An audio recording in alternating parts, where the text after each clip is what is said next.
So why is everyone so obsessed with macros? Fair question. Like, a guy could be holding an actual turd and be like, what are the macros on that? Oh, it's low fat. Yeah. Can I get that on rice? Yeah. Yeah, chicken too. Like, it's gone a bit mental. My name's Shay. I'm an athlete and a nutritionist, and believe it or not, most people I meet in the elite sports world do not track their macros. So let's get into why it doesn't work. I was looking for another video to do, a diet reaction to, but I found this one and I just knew I had to make this video.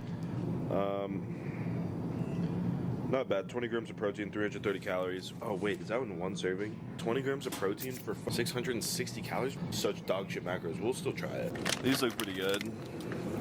3 grams of carbs for 23 grams of protein. Not bad. Yard.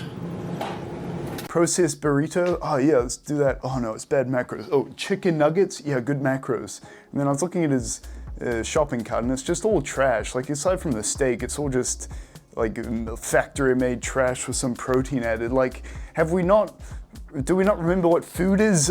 It's not just the macros, okay? No, but realistically, why? Why are people obsessed with this? I personally don't think it's that important at all, and I'll get into that shortly. But firstly, why are people doing it? I think a lot of it comes out of comfort, right? If you don't really know what you're doing, you can pull up a diet app, you can put in your stats, it's gonna spit out a macro split for you to follow, and then you can, weigh your food, scan your food, make up your little food diary until you're hitting the numbers, ideally. And then what happens then? Well, you feel like you've done something, you feel like you've maybe learned something, and you feel like you're doing what's optimal for your training and, progress. But notice how I'm saying feels like instead of actually doing. That's kind of the issue here. Again, I'll get into why it doesn't work, but I think it's also groupthink.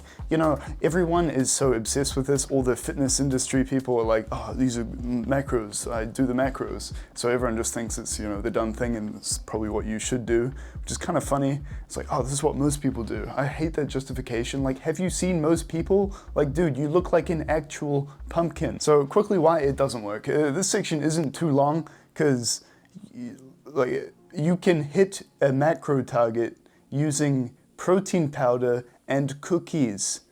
Like, you're hitting the numbers, but my point is that doesn't guarantee that your diet's actually going to be good. It goes around the actual nutrition of foods, like the non-macro nutrition of foods. It also completely disregards meal timing, and those two things I think are probably the two most important things for training. So, what are we doing here? So if you are trying to still track things, I'd say of the 3, fat, protein, carb, you'd probably want to track protein as a whole. You could just tally that up.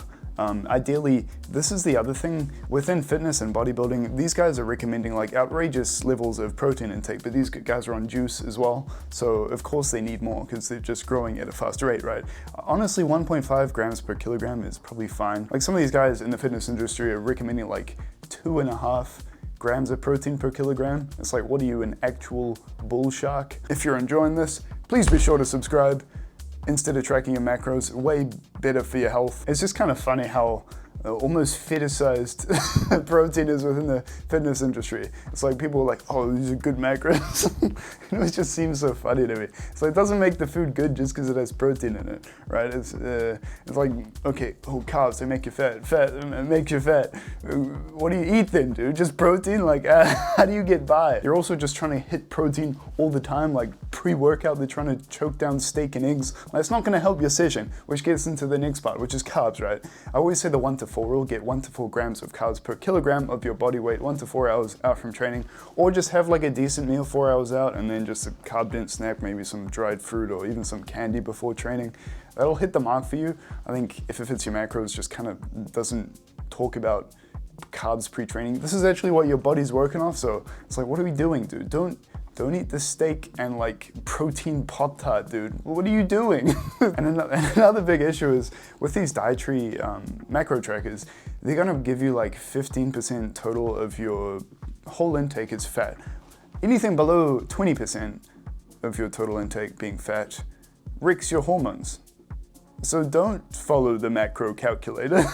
So it's like you're putting all this evidence and just trying to hit these numbers, but it's not really helping you. I think you're just trying to as I said before, maybe if you want to have a protein target, sure, make sure you have carbs before training and some after, because the carbs and protein post-training can work together to stimulate some of those growth pathways. So just have a decent meal afterward, basically. And I have so many videos, like you can check this one out here, just on things like antioxidants. So beneficial for your health. It's a wider topic, but if you're just targeting whole foods, you're also going to get, you know, decent fiber and decent antioxidants and decent micronutrients, which are all the non-macro things, which probably mean more than the macro factors of nutrition with food. So it's like, what are we doing? Stop with the protein Pop-Tarts, dude. What are you, 6 years old?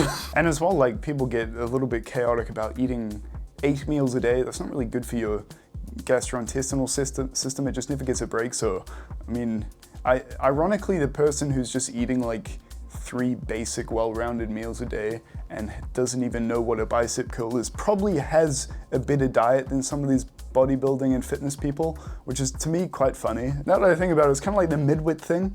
You know, on the left you got, you know, people who don't really know about nutrition just saying eat whole foods, and you got the people in the middle who are all the gym bros. They're like, oh, protein Pop-Tarts. And then you got the people on the other side just thinking, eat whole foods. It's that simple.